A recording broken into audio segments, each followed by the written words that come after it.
నమస్తే, welcome to our voice. నేను journalist నవత. ఛత్తీస్గఢ్ రాష్ట్రంలోని సుక్మా జిల్లాలో దాదాపు 21 ఏళ్ల తర్వాత ఓ రాముడి ఆలయం తెరుచుకుంది. మావోయిస్టు ప్రభావిత ప్రాంతమైన సుక్మా కారిడార్లో ఉన్న ఈ ఆలయం కొన్నేళ్లుగా మూతపడింది. స్థానికులు తెరిచేందుకు ఎంతగా ప్రయత్నించినా మావోల భయంతో వీలు కాలేదు. అయితే ఇన్నాళ్లకు సిఆర్పిఎఫ్ బలగాలు స్వయంగా ఆలయం తలుపులు తెరిచారు. రాముల వారికి పూజ చేయడం కూడా మావోయిస్టులకు ఇష్టం లేదు. తాళాలేసి అక్కడున్న ప్రజలు రాముల వారి దర్శనం చేసుకోవడానికి కూడా భయపెట్టిండ్రు. అంటే అసలు మావోయిస్టుల ఆశయం ఏంటి అనేది చాలా క్లియర్గా కనిపిస్తోంది. ఈ విషయంలో సిఆర్పిఎఫ్ బలగాలు ముందుకొచ్చాయట. స్వయంగా ఆలయం తలుపులు తెరిచారట. అంతేకాదు, ఆలయాన్ని శుభ్రపరిచి విగ్రహాలకు పూజలు నిర్వహించారట. నిజంగా ఓ పక్కన నుంచి మావోల నుంచి ప్రజల్ని కాపాడుతూ, ఉగ్రవాదుల నుంచి దేశాన్ని కాపాడుతూ, మరో పక్క నుంచి సనాతన ధర్మాన్ని కూడా కాపాడటంలో మేము ముందుంటామని చెప్పిన వాళ్ళందరికీ కూడా, సిఆర్పిఎఫ్ బలగాలందరికీ కూడా సెల్యూట్. నిజంగా ఈ దేశం ఎలాంటి మావోయిస్టుల చేతుల్లోనూ, లేకపోతే సుడో సెక్యులర్ చేతుల్లోనూ, లేకపోతే మైనారిటీ ముసుగులో చేస్తున్న అరాచకాల చేతుల్లోనూ నశించిపోకుండా ఉండాలి అంటే సనాతన ధర్మాన్ని నిలబెట్టాలి. అలాంటి సనాతన ధర్మానికి ప్రతీకలు ఏంటి అంటే ఆలయాలు.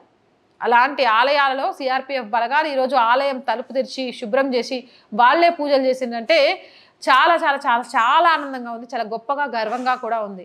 సనాతన ధర్మానికి ఆనవల్లైన ఆలయాలను మూసేస్తే చూస్తూ ఊరుకోరు. రాముల వారికి ధూపదీప నైవేద్యం చేయడానికి ఎవరైనా ముందుకు వస్తారు. ఎంత అణిచేయాలంటే అంత పైకొచ్చే ధర్మం ఒక సనాతన ధర్మం మాత్రమే అనే విషయం మరొకసారి ప్రూవ్ అయింది. అయితే ఈ ఆలయ చరిత్ర ఒకసారి మనం తెలుసుకుందాం. సుక్మా జిల్లాలోని లఖాపాల్, కేరళ పెండా గ్రామాల సమీపంలో 1970లో బీహార్ మహారాజు ఈ ఆలయాన్ని నిర్మించారు.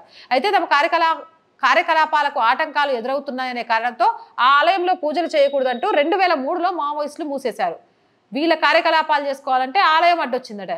అంత కార్యకలాపాలు ఏందో, అందుకని ఆ ఆలయాన్నే మూసేసిందట. 2003లో మావోయిస్టులు మూసివేశారు. మావోయిస్టుల బెదిరింపులతో అప్పటి నుంచి 21 ఏళ్లుగా ఏ ఒక్కరూ రాముడి గుడి తలుపులు తెరిచేందుకు సాహసం చేయలేదు. ఇలాంటి సమయంలో సిఆర్పిఎఫ్ 74వ బెటాలియన్ కోసం కేరళ పెండా సమయంలో గత ఏడాది మార్చిలో లఖాపాల్ క్యాంప్ ఏర్పాటు చేశారు. ఈ క్రమంలో సిఆర్పిఎఫ్ సిబ్బందికి గ్రామంలోని పురాతనమైన రామాలయం గురించి చెప్పారు. విషయం తెలుసుకున్న సిఆర్పిఎఫ్ జవాన్లు ఎలాగైనా ఆలయాన్ని తెరిచి పూజలు చేయాలి అని నిర్ణయించుకొని చర్యలు తీసుకున్నారు. దాని ద్వారా మారుమూల ప్రాంతాల్లో ఉన్న గ్రామ ప్రజలు కూడా జనజీవన స్రవంతిలో కలుస్తారని భావిస్తున్నారు. అలా సంకల్పం తీసుకున్న జవాన్లే ముందుండి ఆలయాన్ని తెరిచారు. ఎట్టకేలకు తాళం వేసి ఉన్న రామమందిరం తలుపులను తెరిచి ఆలయ పరిసరాలను స్వయంగా శుభ్రపరిచారు. ఆ తర్వాత గ్రామ ప్రజల సహాయంతో సాంప్రదాయబద్ధంగా పూజా కార్యక్రమాలు నిర్వహించి ఆలయాన్ని గ్రామ పెద్దలకు అప్పగించారు. మావోయిస్టు ప్రాబల్య ప్రాంతంలోని ప్రజలకు అవగాహన కల్పించేందుకు ప్రత్యేక చర్యలు తీసుకున్నారు. ఈ క్రమంలో ఆలయ సమీపంలో నన్ను మావోయిస్టుల స్తూపాన్ని కూడా సిఆర్పిఎఫ్ జవాన్లు కూల్చేశారు. దీంతో స్థానికులు, గ్రామస్తులు సంబరాలు చేసుకున్నారు. 21 ఏళ్లు మావోయిస్టులకు భయపడి అక్కడ రాముల వారికి దండం పెట్టుకోవడానికి కూడా భయపడ్డ గ్రామస్తులు ఈరోజు సంబరాలు జరుపుకునేలాగా చేశారు. అక్కడ ఆ కార్యక్రమంలో పాలు పంచుకున్న ప్రతి ఒక్క సిఆర్పిఎఫ్ జవాన్కి కూడా మనస్ఫూర్తిగా ధన్యవాదాలు. సనాతన ధర్మం ఎక్కడైతే ఉంటుందో అక్కడ ఎలాంటి విధ్వంసం జరగదు.